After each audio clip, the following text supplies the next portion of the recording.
The church in Constitución, Chile is very involved.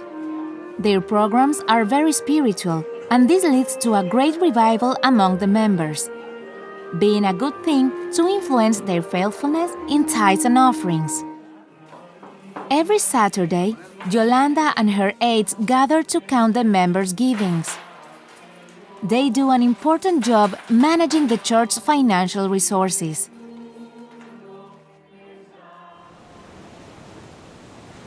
She had asked a very trustworthy church member to keep the tithes and offerings while she was away.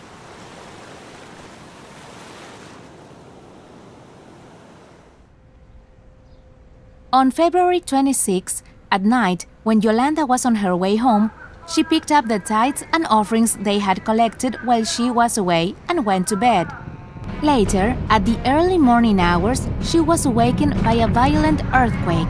Amid the noise, darkness, confusion, and panic, she managed to wake up her husband and child and quickly get out of the house. With no time to lose, she grabbed what she could and they got into the car. Hector, we have to find Susana. She is in the 5th floor. We have to find her in her apartment in the 5th floor. Desperation was increasing. They were all screaming to get out of the place as quickly as possible. Don't drive against traffic. You're going to crash.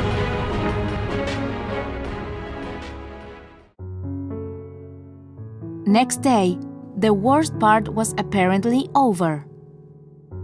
Yolanda remembered that she had forgot the tithes and offerings at home, inside the bags. They had to be registered and delivered. There was little chance to find them, given the magnitude of the earthquake. The earthquake had destroyed much of the city. People walked down the streets, looking for their relatives, trying to recover what they had lost. Yolanda didn't lose her faith.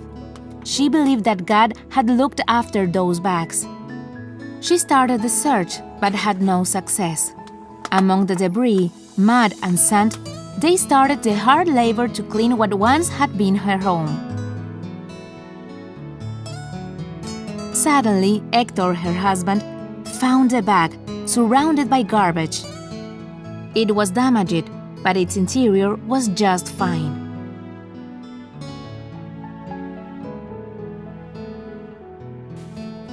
The envelopes were wet, but they were all legible and with the full amount. It was a miracle. One by one, they rescued the names of the givers and the amount given by each of them. Marcela Orellana. She thanks God for showing His love, care, and power in the midst of the disaster both to the church in Constitución and her family. So we have 1,743,000 pesos. Taste and see.